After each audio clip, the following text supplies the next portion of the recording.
From the Palmetto State Armory Studios, this is WRWN, Port Royal, Hilton Head, Savannah. Good afternoon, golf fans. Yes, you are in the right place. This is the RBC Heritage Wrap-Up Show. My name is Tom Kinder. I've been doing this now for, this will be my 19th RBC Heritage. If you do the math, that takes you back to 2006, and that was the year that Aaron Badley won the RBC Heritage. I am here with my able wingman, the sweet swinger from Furman, one of the best golfers I know, and a great commentary on golf, Daniel Cort. Daniel, how are you? Tom, good to see you again, brother. Great to be back in the crow's nest here at the South Carolina Yacht Club with you. Hard to believe we're doing this. I'm in my 13th season. Hard to believe we're even doing this again. It just time flies when you're having fun. Time does fly when you're having fun, and I got to tell you, we've had a great day today at Harbortown. In fact, incredible scoring conditions. The golf course is in great shape, but more importantly, if you went out this morning, the wind was out of the southwest, and the wind was hardly existent. It was about 3 miles per hour, and as usually the case at Harbortown, the wind picks up later in the day, but today it got up to about 10 to 12 miles per hour. Hardly anything compared to what some of these golfers have gone through before.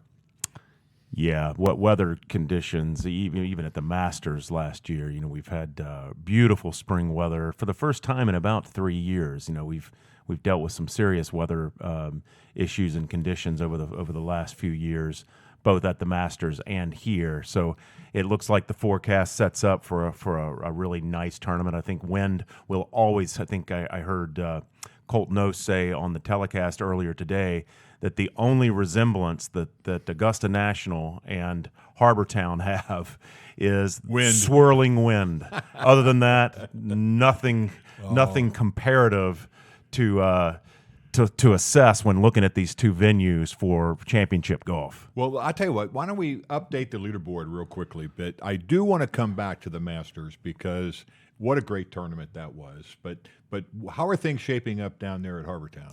Well, we normally say we've got a star-studded leaderboard, but given that in this world and time of designated events, every player here is considered a star by virtue of their entry into this golf tournament. So leading the way, your guy, J.T. Poston out of Western Carolina, the Catamounts. You've always liked him here. He's had 3 top tens. He finished third the year Jordan Spieth won in 22. He's our leader at -8, and that's a scorching first round, a 63. 2 back of him is the Irishman, Seamus Power, at -6. We've got a whole host of players at -5, including Austin Eckroat, who won at Cognizant earlier this year, Mackenzie Hughes, the star and very popular among the fans on the PGA is Sahith Theegala. Patrick Rogers, the former star out of Stanford, is -5. Sepp Straka, Colin Morikawa, world number 3, is at -5. And got a whole host of players at -4. So looks like we're shaping up to have a horse race here for the weekend. Oh, there's going to definitely be a horse race. And I do want to come back to J.T. Poston because I interviewed him about 6 years ago. It was one of the more memorable interviews I've ever had. So much so that I have picked him as my dark horse each year since then, and he's really never cracked the top 10. But today he had a great day. But just for a second, let's go back to Augusta National. What did you think about the Masters? Well, I was there on Saturday and thought it was. I think I saw you playing. Yeah, well, no, you might have seen me standing right behind Tiger on number 2 on Saturday. He hit it right at us there, a little bit to the right, and didn't get up and down for his birdie, and then went on to struggle mightily over the weekend, which is not a huge surprise given his limited play this year. But, I have to say, and you and I talked about this, Tom, it was one of the most uneventful Masters from a viewing perspective that I've been a part of. I've been going to the tournament for about 25 years now. And I think the wind was such a factor on Thursday and Friday that the greens by the weekend had really gotten crispy and firm. And as a result, you didn't get those Saturday and Sunday Masters roars, which are party to lots of birdies and some timely eagles coming down the stretch, especially on that back nine. And of course, Scotty Scheffler is asserting himself as such a dominant force in golf right now that he just sort of started walking away from the other players there toward the middle of the back nine, and it just kind of didn't have the pop and sizzle of a normal Masters, unless you're a Scotty Scheffler fan, which there are a lot of those out there. Well, there's a lot of them out there. I mean, Scheffler really had kind of a stranglehold. It was he and DeChambeau early, and DeChambeau just doesn't quite have the putter under control. At least he didn't at Augusta National. But when you're talking about the number one player in the world, you're talking about a golfer that is ranked first on the PGA in scoring average, first in birdie average, first in strokes gained total, first in strokes gained in approach, strokes gained in regulations and or hitting greens in regulation, number one again. So I mean, he is in a class all by himself. So in other words, what you're saying is if he putts even average, he's going to win. And he putts he's that average. Dominant as a ball striker. Strokes gained putting, he's ranked 96th, but he is still gaining strokes on the field at .14. So then that explains, if you go back to the last four tournaments he's played, a win at Bay Hill, followed by a win at the Players, followed by a missed putt in Texas from about 8 feet to get into a playoff, followed by a win at the Masters. So that is, I think, what we're seeing here, and you're hearing a lot of it with some of the biggest golf he has pundits. 8 top tens this year. Yeah, no, he's completely dominating the competition, but he's starting to enter into somewhat of a Tiger era of dominance. Now, can he sustain that like Tiger did? Is anybody's guess. But what we're seeing right now is a mind and a skill set that will hold up for a long time if he can stay clear of injury. Certainly looks like he'll stay clear of scandal. He seems to be a really solid, level-headed guy. Well, we have an emerging superstar. His name is Ludwig Beethoven. I mean, Obert. He swings like Beethoven. I tell you what, 24 years old, he is a superstar. Wow, what a player. Yeah, and he's becoming already, just almost an overnight star at Augusta. I think he's a Texas Tech guy. I think he played all of like 6 weeks at Texas Tech before turning pro. But you know who else went to Texas Tech? Patrick Mahomes. Oh, I thought you were going to say the basketball coach, Knight. Coach Knight was at Texas Tech for a while. he was Bobby indeed. Knight.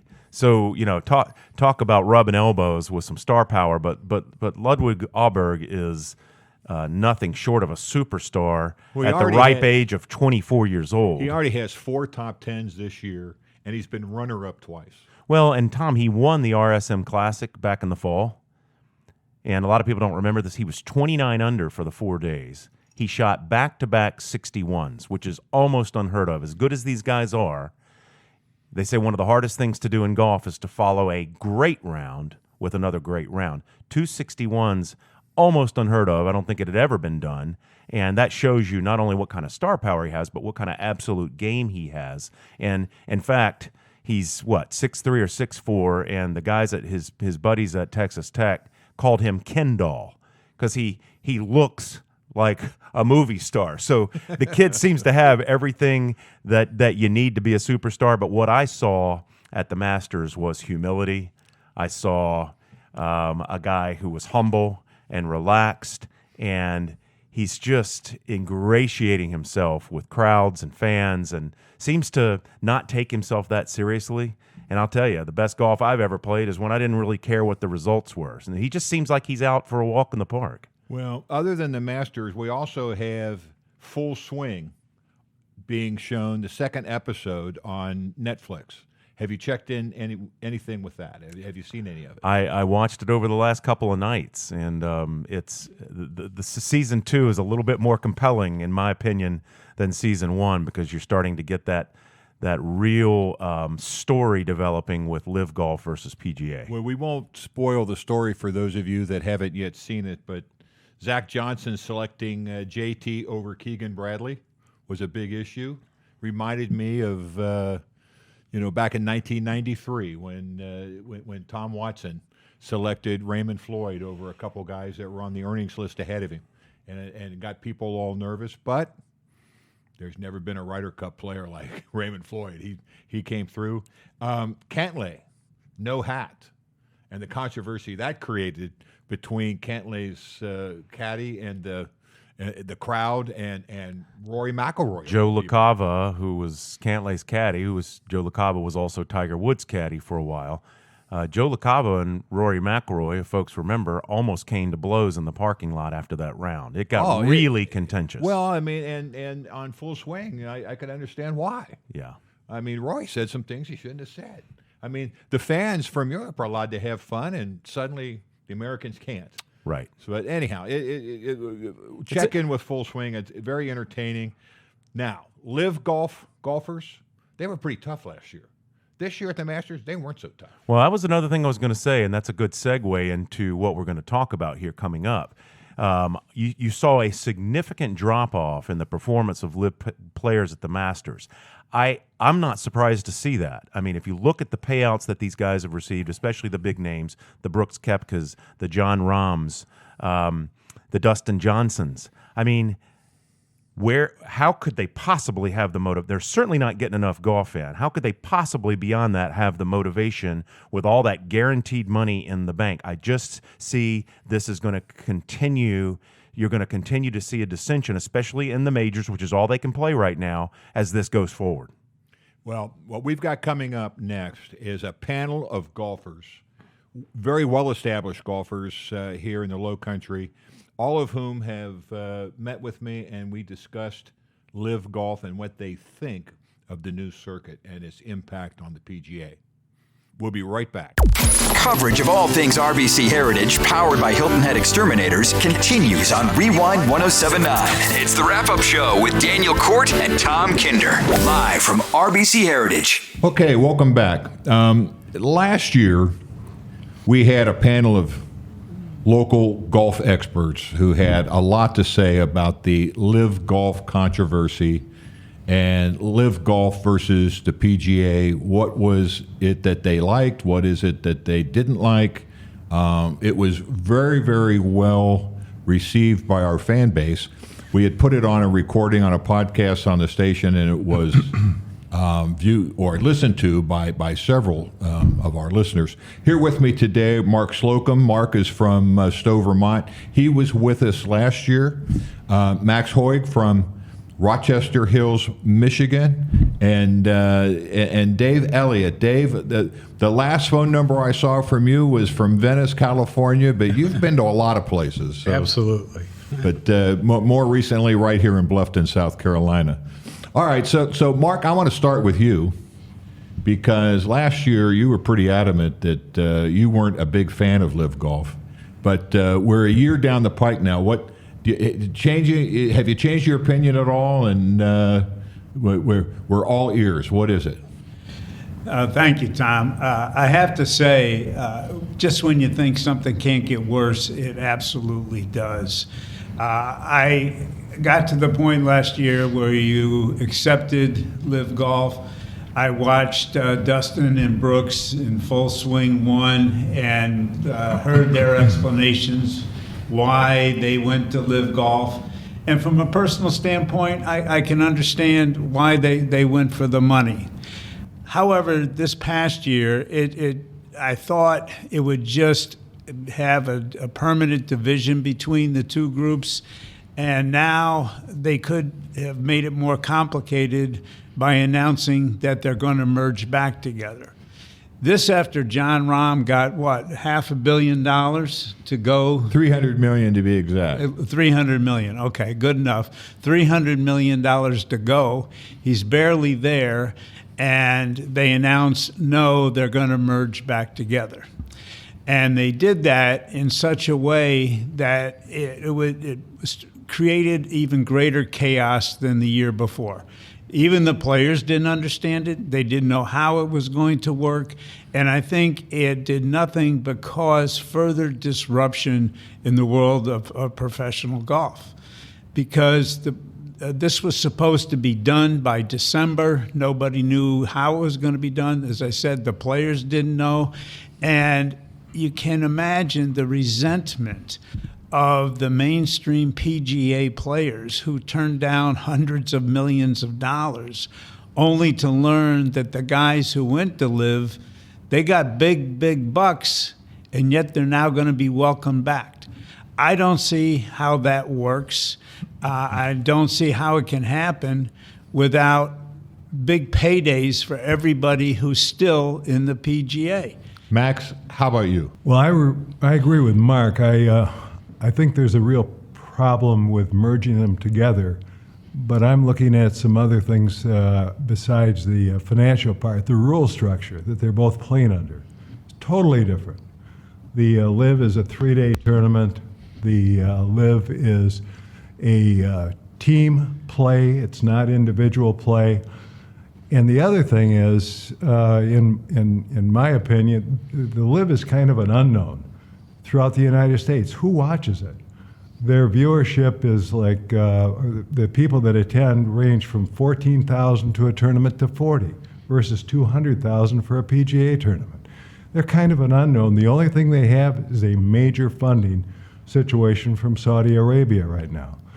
And that's going to have to be offset by another company that's going to come in and take that over to merge not only the PGA and LIV, but the DP World Tournament. Well, somebody's got to be watching LIV because the PGA television ratings are down 26% this year.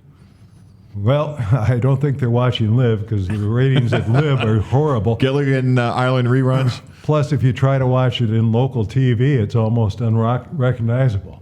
The picture quality is horrible. The sound is horrible. It's like a non-event. So, but there's so much money involved with this right now. All that can be fixed if they can get all three groups together. It's like trying to get our Congress together, which is impossible. David, how about you? Well, I mean, it's hard to disagree with Mark and Max here. The thing I look at it is as a product, the LIV so far is virtually unwatchable. It's they got music playing in the background. They're only playing 54 holes. You have no idea where anybody is on the golf course because they do a shotgun start and there's no cut.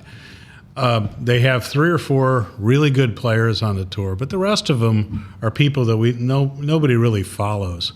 Where the PGA Tour is continually getting the best of breed over time. Every year, new people come on tour, and that's where the people are really going right now. And that's pretty much where my heart is aligned because I fault nobody for going to LIV. I mean, the amount of money is, exceptional. And if somebody offered you $300 million, how do you say no?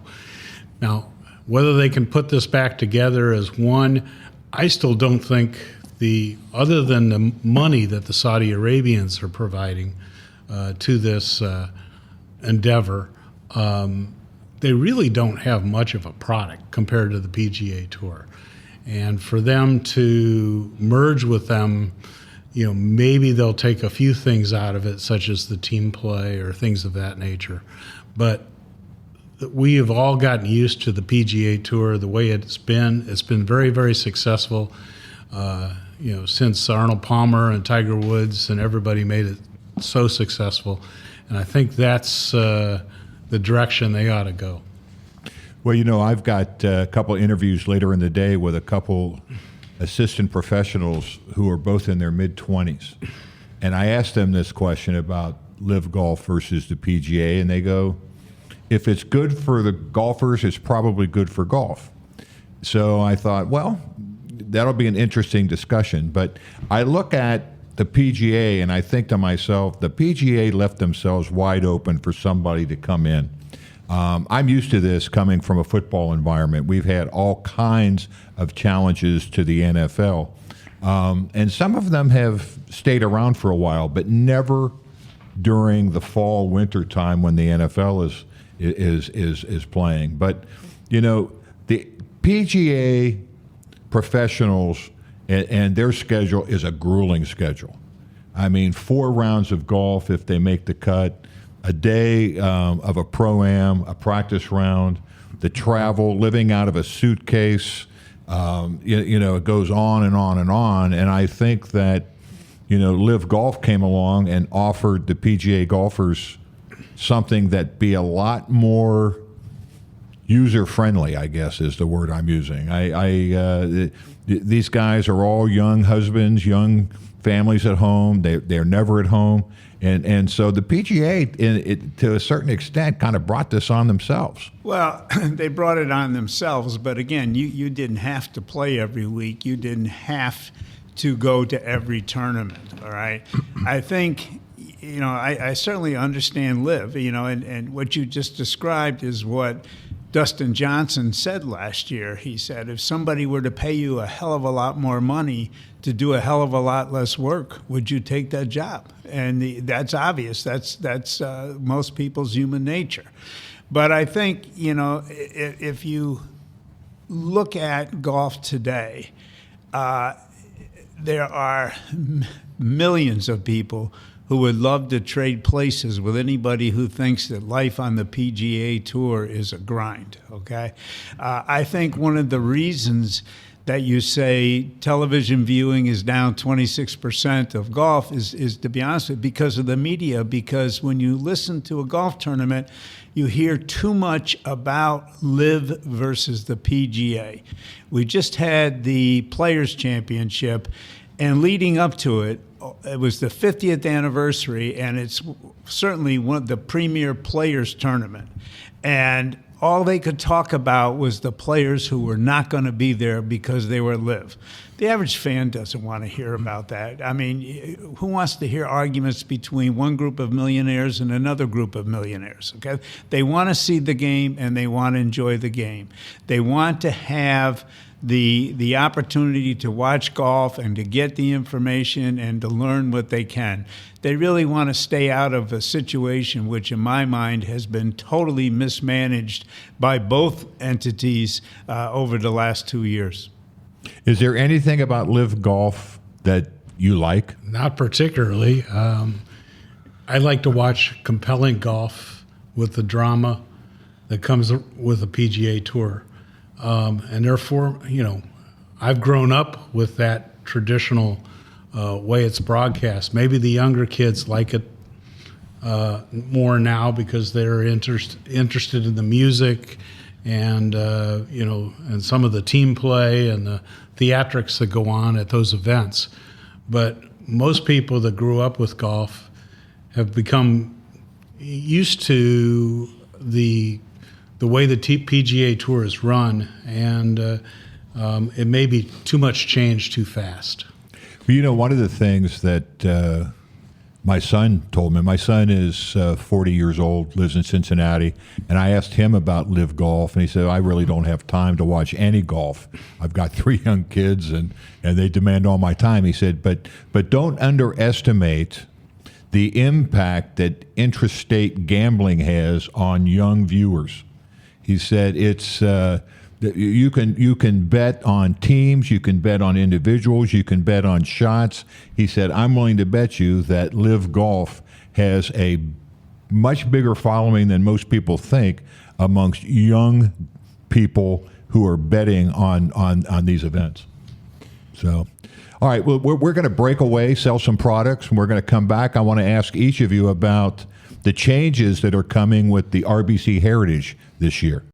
Coverage of all things RBC Heritage, powered by Hilton Head Exterminators, continues on Rewind 1079. It's the wrap-up show with Daniel Cort and Tom Kinder, live from RBC Heritage. Okay, welcome back. This is the RBC Heritage wrap-up show. I'm here with Mark Slocum, Max Hoig, and Dave Elliott. We're talking about Live Golf and the PGA. We've all probably by this time watched the second season of Full Swing, which was been pretty entertaining. But closer to home, I want to ask you about the changes that are going to be made at the RBC Heritage this year.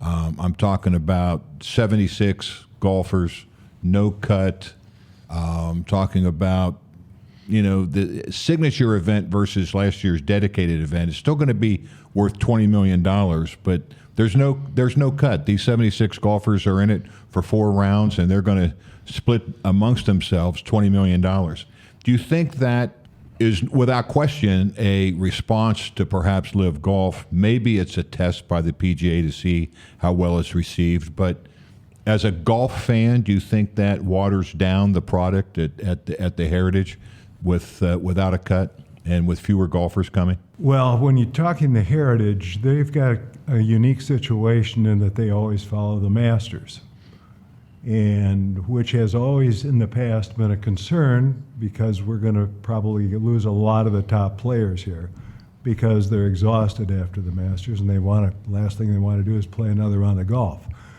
So this, I think, bottom line, helps them because it will give them more assurance of drawing the big names, which is important. And I think that by itself is a good thing. The other thing is that by condensing the tournament into 70 players and with no cut, you're going to be able to go out and watch the great players play 4 days in a row without a lot of people that really don't belong in that size of a tournament. They're invited in, they probably shouldn't be there. But you're going to be looking at quality players, and you're going to be looking at quality players that will be guaranteed to be there for 4 days in a row. So I think from a fan perspective, that's a real positive, especially for the Heritage. The other thing I did check this morning, and it is totally sold out.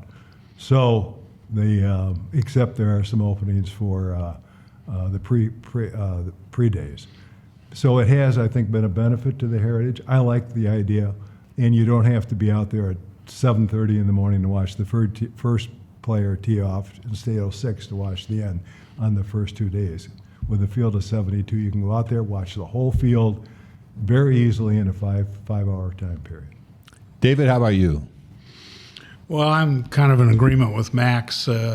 Last year I had a chance to go to the British Open, and when the players came by, there were like 4 groups of, people you've never heard of, and then you got like 4 or 5 really good groups, and then a couple groups you didn't hear of.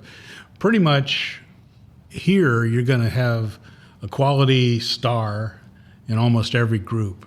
And for a fan going out there and watching, you can sit in one place or you can follow some groups and switch holes, and you're always going to find somebody you'd like to see, and probably somebody you've never seen before, but you've always wanted to see. So I think that makes a big draw for the tournament, and that's probably why it's already sold out.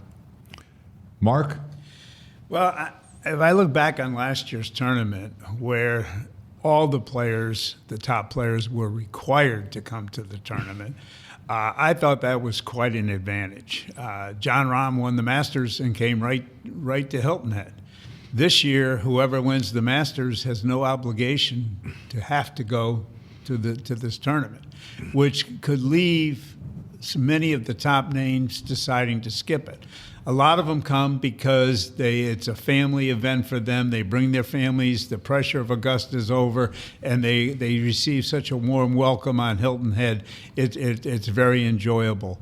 The other thing I'm concerned about is when you limit it to 75, no cut, is the competition is fierce. You know you're going to get paid no matter what. You don't have to scramble to try to make the cut or to do it. You can kind of sit back and say, well, if I don't win, I'm still going to get a nice check, and I had a nice week on Hilton Head. So I think you destroy some of the competitive motivation for the best golf. The last thing that bothers me about it is who are the 75? They are the people who have the most winnings and the most FedEx points at this time. What about that next 75? They don't have a chance to play in this tournament. How are they ever going to get into that top 75 if they don't get to play in these big tournaments which have extra FedEx points and extra dollars attached to it? they're relegated to, if I can say, a secondary tournament where they can try to squeak something out of it. But I think there's tomorrow's Scotty Scheffler or Jordan Spieth or Justin Thomas. They're out there and they're coming up, and I think this is excluding them from opportunities to make a more meaningful impact on their careers and on professional golf sooner. All right, one last question for each of you. You are the commissioner of the PGA, and you have been challenged with trying to create this merger with Live Golf. How would you do it? Max, let's start with you. Well, that's an easy one. Well, in looking at what's taking place right now, they're actively talking to a couple major companies in the sports world about doing this very thing. And the key is how they're going to handle the cash and how they're going to keep the players happy. It all revolves around the players, and it all revolves around money. And if you can solve those two issues, you've got a merger. Kind of like a $5 golf game on Friday and Saturday, huh? Not that much pressure, probably, but close to it. That's what I got. Dave, how about you? Well, excuse me. How you unravel it, they can't even figure out, or at least they haven't given us even a template of that. You have to get the money issue between the players worked out, because there's a lot of animosity out there. A lot of players took the money, other players stayed with the PGA Tour and they forgoed that money. And, they feel like if these guys are coming back, they should get some sort of compensation. So if you unravel it, I think you're probably going to have to run 2 tours for a while. And I don't think you can just eliminate one and get them all back together at one time. But you got to figure out, and it'd be very difficult. I think it's going to be very difficult for Monahan to come up with a plan that everybody's going to be happy with. Okay. Thank you. How about you, Mark? Well, I think the very first thing you need to do is stop the closed-door small group meetings. And I think Monahan's got to go right to the PGA players and say, okay, we think this is in the best interest of golf to merge the two. He's got to articulate that, and then he's got to be open and honest and ask the players, what is it going to take for you to be able to accept these guys that got these huge paydays to come back and bury the hatchet and start playing as a united entity again, where we focus on the golf and not how much everybody's getting paid. I also believe that you can't do it in the middle of the year, because you would disrupt FedEx standings, all these other things. You would have to have a blueprint for how you do it, understand the amount of money it's going to take to pay these guys to solve their concerns. And you're going to have to start it maybe next year, but have the plan in place this year so everybody knows going out the gate next year what's going to happen.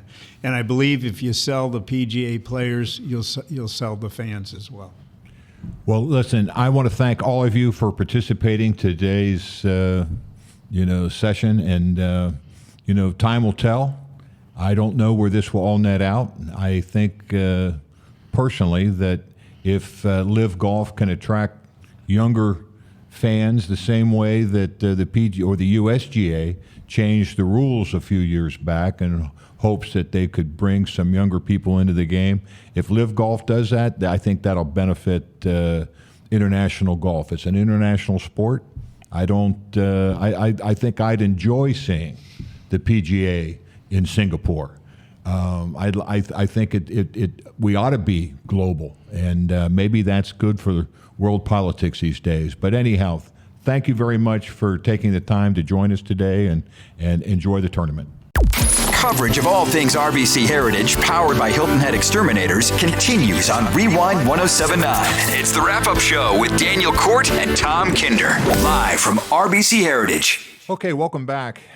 You could tell by the tone of the local experts, they really aren't big fans of Live Golf. I can't say I blame them. I went into this trying to remain as open-minded as I could, thinking that any golf, especially international golf, creates more professional golfers, and that would be good, for the game. But evidently, a lot of people aren't necessarily gravitating to it. I know that the PGA television ratings are down 26% based on what I read on the internet, if you believe that or not. But it's pretty obvious to me that the RBC Heritage has responded to that with these 8 signature events, 3 of which have cuts, but 5 of which don't, and we're one of them that doesn't have a cut, and we have 69 golfers here. I'm interested in what you think of this new format that we have, and if you think it's going to catch on, if we're going to have this new format for here and evermore. I would say I'm still on the fence with all of this. Liv kind of turned golf on its head when it entered the picture a few years back. It almost feels like, Tom, to me, like both sides, well, at least the PGA Tour anyway, is kind of making this up as they go. You and I discussed this at the break. So, these designated events are changing in their format. You mentioned some have a cut and some don't. There's an actual simultaneous event going on right now on the PGA Tour, which is the Corrales Punta Cana Championship. I read earlier today that if PGA Tour tried to stand alone and Liv stood alone, if the two don't come together somehow, golf doesn't have a big enough viewing audience to support 2 world-class tours. It just does not. So they're both going to end up dying on the vine. You talked about the ratings being so far down on the PGA Tour because we've lost the Jon Rahms, we've lost the Dustin Johnsons, the Brooks Koepkas, the Phil Mickelsons. We'll continue to lose those. Yeah, but I'm not so sure, Daniel, that the ratings are going to Live Golf. No, they're not going to Live Golf. I don't think they are. They're just. I think there's 20% to 25% of the fans that are disenfranchised, disenchanted with this whole thing, and they're just checking out. And I get it. And Jay Monahan, comes back to the table after saying, absolutely, we would never link arms with Liv, and now he's kind of had his hand forced. It shows a bit of hypocrisy. The players aren't happy with not being informed on discussions with Yasser, the director, I think they call him the governor of the Public Investment Fund, which runs Liv. Those two sides are talking. Now they're saying they're 2 to 3 years away from any kind of substantive agreement. So this is going to go on for a while. And if you watch the Full Swing series, the first 2 episodes really underscore and highlight and vivid focus the animosity that still exists, not only between these 2 organizations, but with the players. Well, I guess the first question I would ask today is here we have 69 golfers. Why didn't we make it 70 golfers?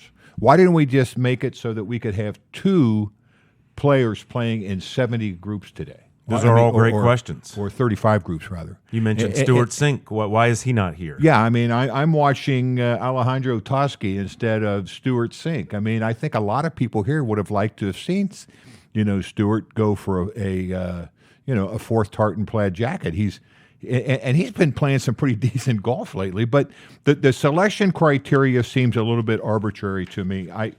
If I look at the selection criteria, it's top 50 players from previous seasons, FedEx points, and then you get into this Aon.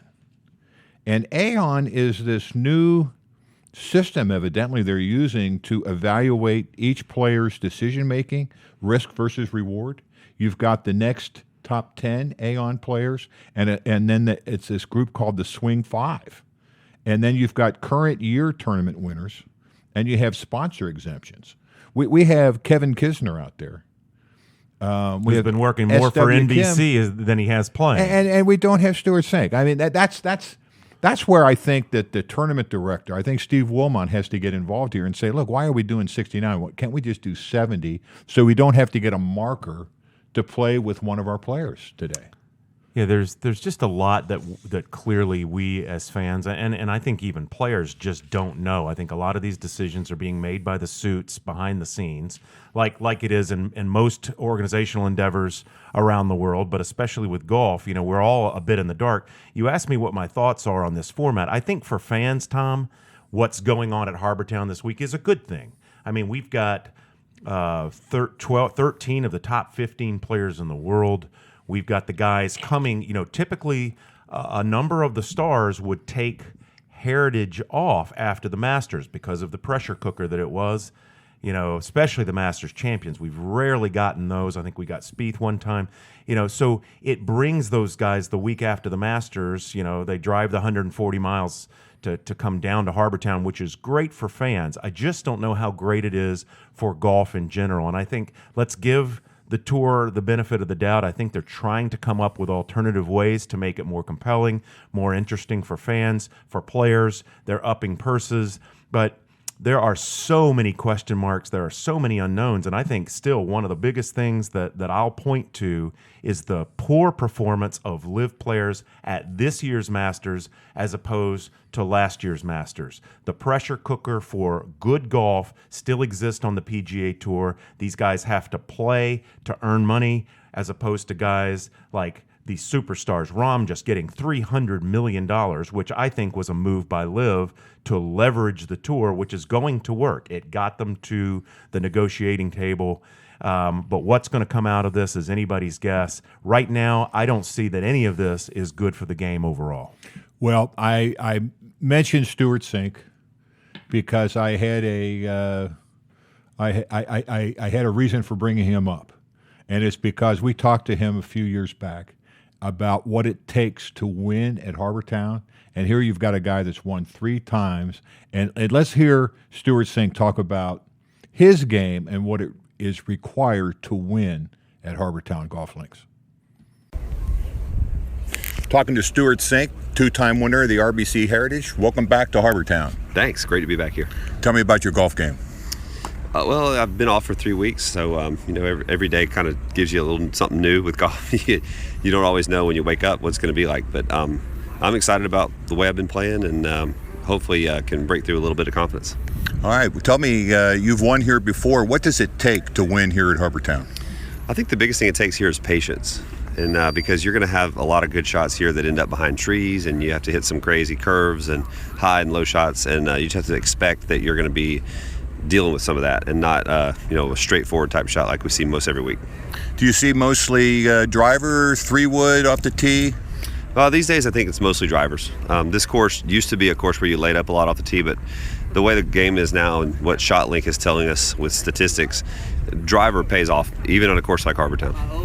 You know, it's as we look at this golf course, you know, the fans wonder, is it more about driving the ball and hitting the fairways? Is it more about hitting the greens in regulation? Is it more about scrambling? What would you think? Yeah, it's all of those things. Literally, I think that's one reason that, number one, that so many players love Harbor Town and name it among their top 5 courses. And number 2, why you see so many different types of players that win here. You see guys like Davis Love, who dominated here for a long time, who's a super long hitter. And then you see guys like Brian Gay, comes to mind, shorter, straighter hitters. You see it all here. The course doesn't ask for one thing, it asks for everything, and you have to be on with a lot of parts of your game. Well, Stuart, thank you so much for taking time to talk to us today. A past champion, folks, 2-time winner here at the RBC Heritage. You got it. All right. Best of luck to you. Okay. We heard from Stuart Sink. He uses his driver. I can tell you firsthand, after being down there with Slugger White for so many years, they've got these binders. And I don't know if the players have to buy this binder or if they're given the binder, but it has incredible amounts of data in this thing. Every single club, every single player has used there and how that club either helped them perform or not perform. And it really gives you an idea of what it takes to play this golf course. the safest way. And if you're going to assess risk and reward, which is evidently part of the criteria used for these signature events, this booklet is probably a hot property. So anyhow, what any top line thoughts? Well, on that note, I will say I heard Cam Young, who shot 4 under today, Cameron Young. He had one of the most interesting target comments that I've ever heard here. He said he hit a lot of mediocre shots today at very smart targets. That's a great description of what Harbor Town's all about and what's required. And that's why Luke Donald did so well for so long. Right. He did one of the best scramblers in the business. Yeah. So that was an interesting comment to me. You know, going back to Liv, I've got a good friend and a client, Carmen Elio from the Boston area, who was a former PGA scorer, but also attended a Liv event near his home, and he just said, you know, I don't get the whole vibe. You know, it's got music playing. They do shotgun starts. They're wearing shorts. It's 54 holes. They play team events, and they don't have a big TV contract. It clearly hasn't caught on with fans. There's a lot of traditionalists. Now, it may catch on with a younger generation. I think that's what they're shooting for. But right now, it's very difficult to try to identify what the measure of success is for that versus PGA Tour. Now, you mentioned a very interesting comment on what the popularity is in particular with Liv. Well, you know, I've got a son. He's under 40, and I asked him about Liv. He said, "Dad, don't underestimate the number of young people who are gambling and betting on Liv." There you go. He said the Flying Aces are probably one of the most popular bets you could come across in golf. And it's because the NFL's not playing right now. Right. And people don't want the grind of playing baseball and 162 games. So they zero in on Liv, and they've got individuals they can bet on, and they've got teams that they can bet I think you've just nailed it. And I think that is going to be an interesting scenario to see how that plays out, because that's in kind of diametrically in opposition to what the PGA Tour is all about. No, I agree. Okay. We got to go sell some products, but after that, we're going to be right back here, and we'll update you on what's happening down there at Harbor Town Golf Links. Coverage of all things RBC Heritage, powered by Hilton Head Exterminators, continues on Rewind 1079. It's the wrap-up show with Daniel Cort and Tom Kinder, live from RBC Heritage. Okay, welcome back. This is the RBC Heritage wrap-up show. This is Tom Kinder speaking to you right now with my able wingman, the sweet swinger from Furman, Daniel Cort. Daniel, what's happening on the leaderboard? I understand there's just a little movement right now. Yeah, the little late charge by Colin Morikawa here in the afternoon. JT Poston is our leader at 8 under, shooting 63 today. The Western Carolina Catamount from right up there in that area where you have a home, beautiful home, Waynesville, Maggie Valley area. Yep, I tell you what, I play golf up there every once in a while. The ball travels pretty good when you're at 4,000 feet. I was going to say, a little different than playing the flat low country, isn't it? Yeah, it's a lot cooler. Well, JT's doing well, representing the Catamounts at 8 under as our leader. Seamus Power and Colin Morikawa are both at 6 under. I previously said Colin Morikawa was world number 3. He's actually world number 13 and coming off a third-place finish at the Masters, so he's clearly on form. You've got a bunch of players at -5, including Austin Eckroat, Mackenzie Hughes, Sahith Thagala, Patrick Rogers, Sepp Straka, and that aforementioned superstar Ludvig Åberg from Eslöv, Sweden, a town of only 20,000 people. This kid has just vaulted into superstardom, and like you said, I think Liv might be licking their chops and throwing some zeros down on a checkbook. You've got to expect, if you're the PGA, they'll come after him next. Of course they will. Yeah, and I'll remind everybody, for every person that they're able to hit and take away from the PGA, they've got to find 3 more golfers to join them in a team. Yeah. You know, that's one of the things I reminded people is, you know, when John Rahm went, you know, it was only a matter of time before he had his team, which included Ty Hatton. Yeah. So, I mean, it's What's interesting the to see. old Neil Diamond song, Money Talks? Money does talk. Money I tell you talks. what, you know, this is with the smaller number of golfers we have, the smaller field, this is the smallest group of past champions we've ever had. Tiny. Three of them. Just three of them, yeah. I mean, how about the reigning champion? How'd he do today? Yeah, he was -1. I think Scotty Scheffler said it in his interview with the Golf Channel after play. He said, I came out and shanked my sand shot on number 3, and it's like, oh, that's not normal. And he realized, I'm tired and my head's not really in it. And he said, I got to refocus because I didn't come here to be ceremonial this week. I came here to win. He's such a competitor. I think Matt Fitzpatrick, kind of the same thing. They put so much energy and so much preparation into the Masters that they come here and they're still hung over, if you will. So not surprised to see Fitzpatrick down the leaderboard a little bit, but at -1, he's still well within striking distance to defend his championship.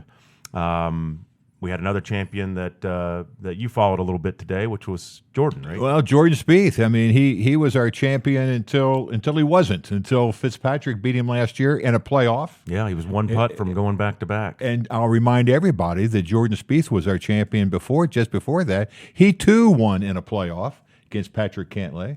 But Jordan had a pretty interesting day, really. I mean, he got off to an incredible start. He birdied the first 4 out of 5 holes he played, and it looked like he was on a roll.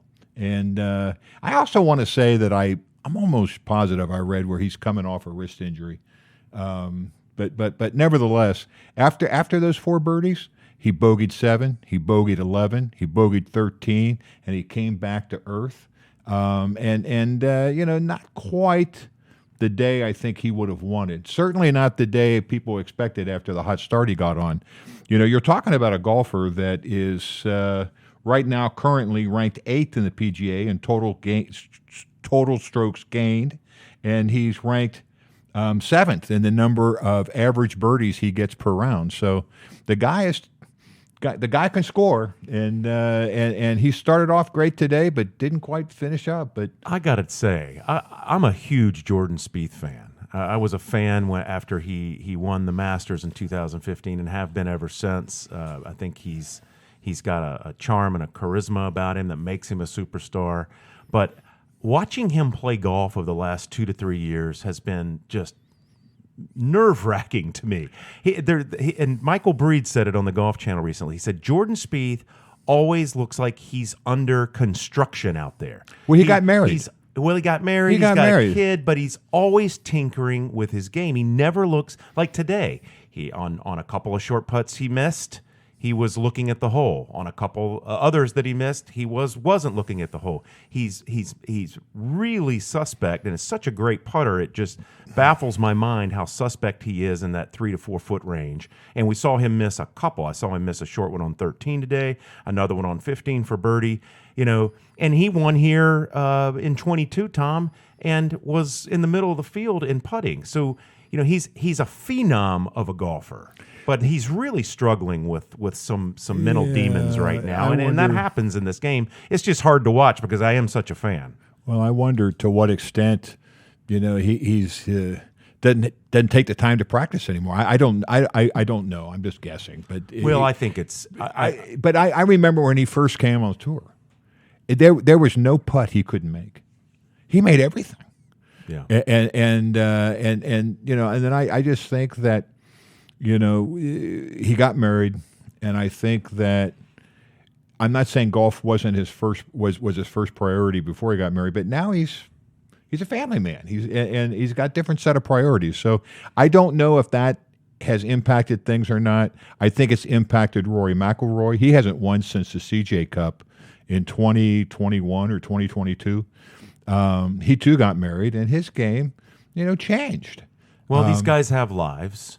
Sure they do. But let's face it, golf is super hard, and these guys are really good. And I think sometimes when you see the ascension of Scotty Schefflers and Victor Hovland. Well, he's going to become a new dad also. Well, true, but in the near future here. They make it, when they're playing on form, they make it look so doggone easy. And you see players like Jordan Spieth and Justin Thomas, who's been struggling mightily recently, and Webb Simpson, who we mentioned is our he's our other champion that's here. He shot even today, and really Webb hasn't played well since he parted ways with his longtime caddy Paul Tesori. Sometimes those relationships, I mean, Justin Thomas just fired Jim Bones Mackay. So, there are a lot of dynamics that go into this game. And when you're in that fishbowl, that man in the arena, and you're by yourself, it's not easy when your mental faculties aren't firing on all cylinders. Well, we've talked about who is here, and we've talked about the past champions, but we really haven't talked about who's not here. And I would say Matsuyama is one of two golfers who qualified to be here and chose not to. I wasn't overly surprised. He's a long hitter, but he is deadly with his irons. And I would just say, I was disappointed, that he wasn't here, but not totally surprised. But Victor Hovland, he's another one that chose not to be here. But I think for a very different reason. I think Matsuyama has been playing pretty well. Victor, he's struggled this year so far. Probably the biggest surprise of the year so far. If you look at how he finished last year, I mean, he was at Scotty Scheffler levels at the end of last year. He just sort of torched the remaining fields as they got down to the nitty-gritty with the FedEx Championship, and was playing unbelievable golf. The mark on him has always been he wasn't a great chipper and a putter. Well, he seems to have found that aspect of his game. But like Faldo did, like Tiger did at the apex of their game and their wins and their championships and their abilities, what'd they do? They started messing with their swings. Now, it worked out for Faldo and Tiger after a little bit of time, but Victor, for whatever reason, these guys, they get to a certain height and they're so talented, they're so doggone good, they're so supreme that they want to hit another zenith with their game, and it looks like it's affected Victor mightily. He started tinkering with his game, got a different coach, and I watched him at the Masters, Tom, and he had a great start. He got to -4, and then he looked like a lost puppy with nowhere to run or hide after that. I mean, he just mentally something's off, and when the confidence is down, it is a knife's edge to play well on the PGA Tour. And if you lose that edge, it's tough sledding. Well, and I'd also say there's another element of golfers that aren't here. They are playing elsewhere this week, but some of the established names that we've come to know and love, oftentimes we would see these individuals in local restaurants, and they grew to love Hilton Head the same way we all do for living here. But I'm talking about Matt Kuchar. I'm talking about Ernie Els. I'm talking about Luke Donald. Brandt Snedeker. Yeah, they're not here, and there's probably they probably will probably never be in the RBC Heritage again. I would guess. I mean, I look at the list of players that are coming up. There's a whole nother youth movement now. Yeah, I mean. Yeah, what do they say? The only thing constant is change, and that's really true. But I think going back to our conversation on Live, I think a lot of this was started and has become sort of an organizational avalanche, if you will, because it's changed the whole landscape of golf, and the PGA Tour has had to modify and tinker with the future as they try to, stay relevant in the present. So the good news is golf is still a tremendously popular game, both with older and younger folks. There's still a lot of people playing the game. We've got a lot of stars out there. Once we figure out what this is going to look like as we move into the future, I think the state of the game is going to be fine. It's just getting adjusted to the change. We've got a lot of waiting lists to get into clubs these days. We didn't have that a few years back. That's right. But I tell you what, also moving on down the agenda here to the toughest and easiest holes today. The easiest hole, no question here, no real surprise, was number 2, the par 5, 547 yards. Pin was front right. Far and away the easiest hole today. A lot of birdies on that hole today. The hardest hole, and historically this has always been, in contention for the hardest hole to play with number 18, but it was the par 3, number 14. No surprise. Played 198 yards today. The pin was back middle. It will get progressively more difficult on that hole as we go through the week, and toward the end when it's up front on the far right. That is a tough shot. But tighten you up. Yeah, before we move on and sell some products here, I will tell everybody that this year's Media Day event, Daniel and I were partners together against two gentlemen from the Westin. Yeah. And all four of us parred number 14. Yeah. I think that's the first time that's ever happened. Well, the footnote on that is we were playing it from 155 yards. That's probably true. A little different hole from that tee box. You could have said 180. It's a scary shot, no matter where you're coming from. But, okay, you're listening to the RBC Heritage Wrap-Up Show. Please stay with us. We'll be right back. Coverage of all things RBC Heritage, powered by Hilton Head Exterminators, continues on Rewind 1079.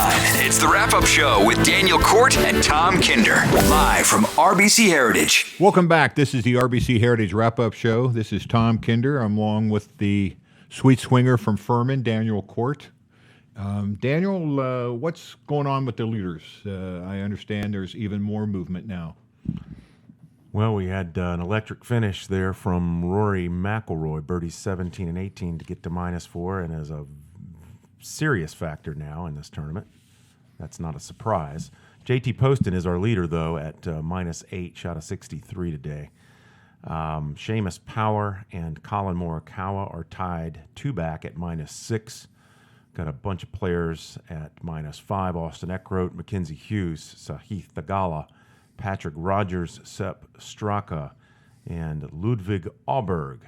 Some notable players at -4, Cameron Young, Patrick Cantlay, and Rory McIlroy. Man, this is going to be exciting.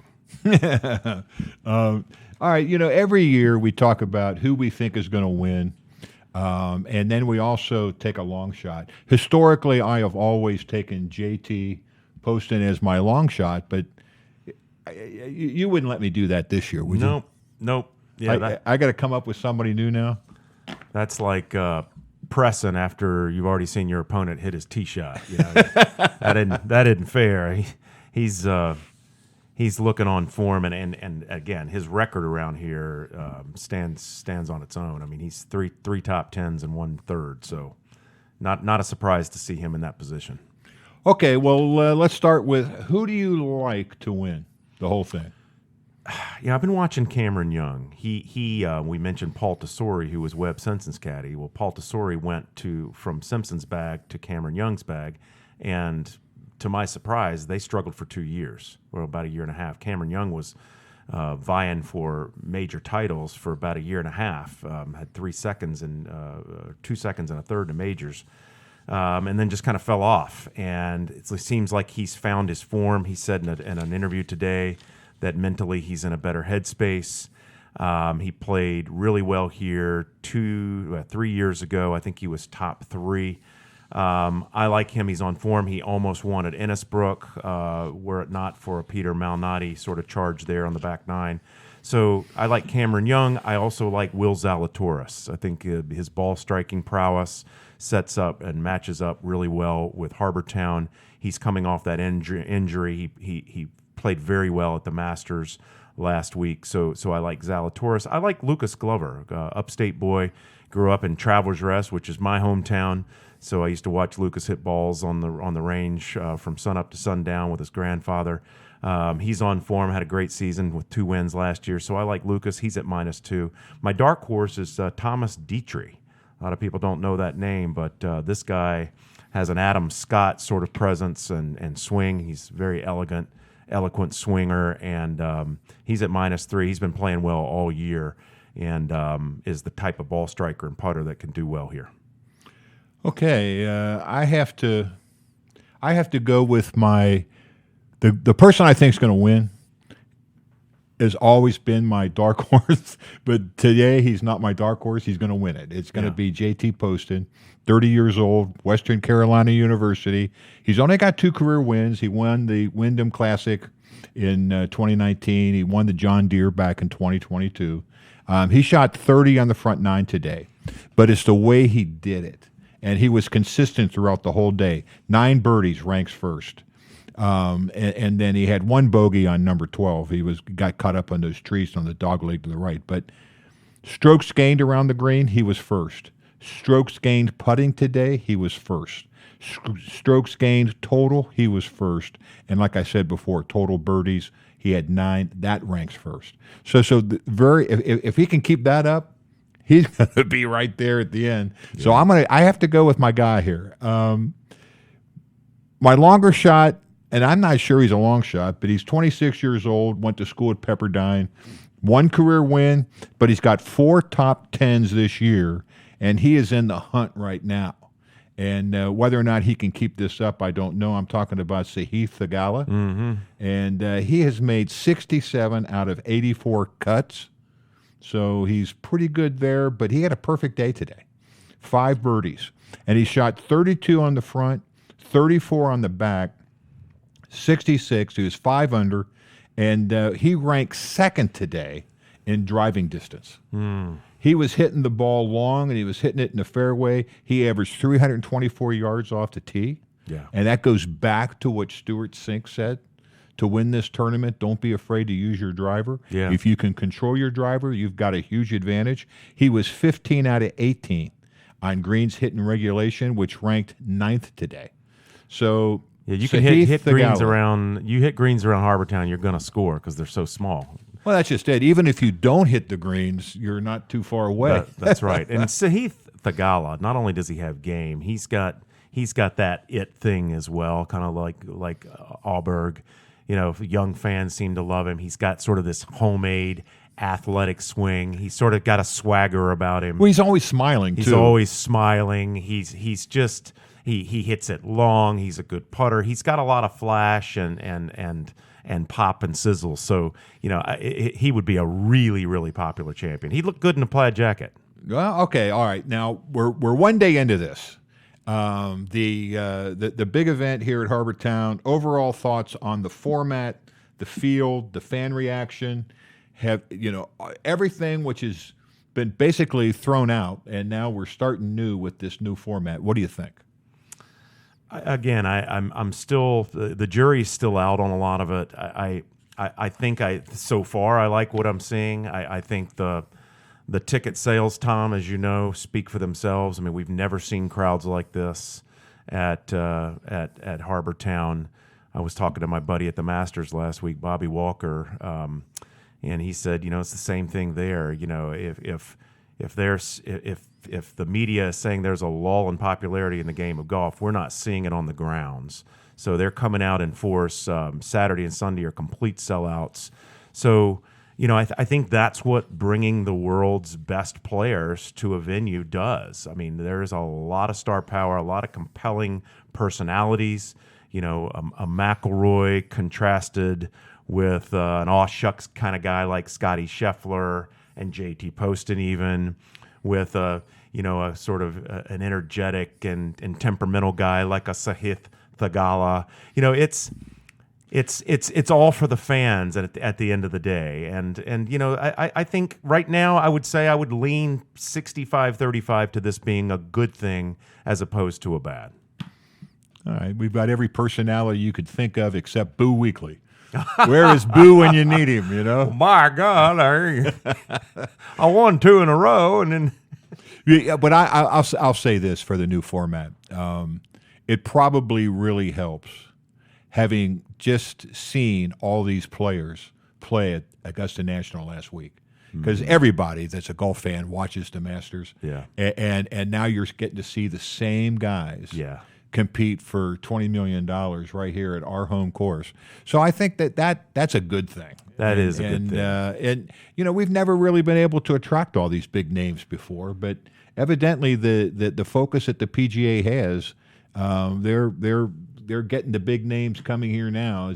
it's going to come down to whether or not we can keep them coming here. I will say, when we first started this radio gig back some 13 years, I recall being, a little bit disappointed. That, Yeah, me too. The week after the Masters, you just watched all these guys perform on the biggest stage in golf, and I would say less than half of them would make the trip here afterwards because they were just so burned out. So it is nice to see these guys, here with their families, enjoying Hilton Head and all of its incredible lifestyle opportunities, biking and beaching and fishing, and it's a great, for a longtime Islander like you and I, it's the best possible showcase of this beautiful paradise we call home.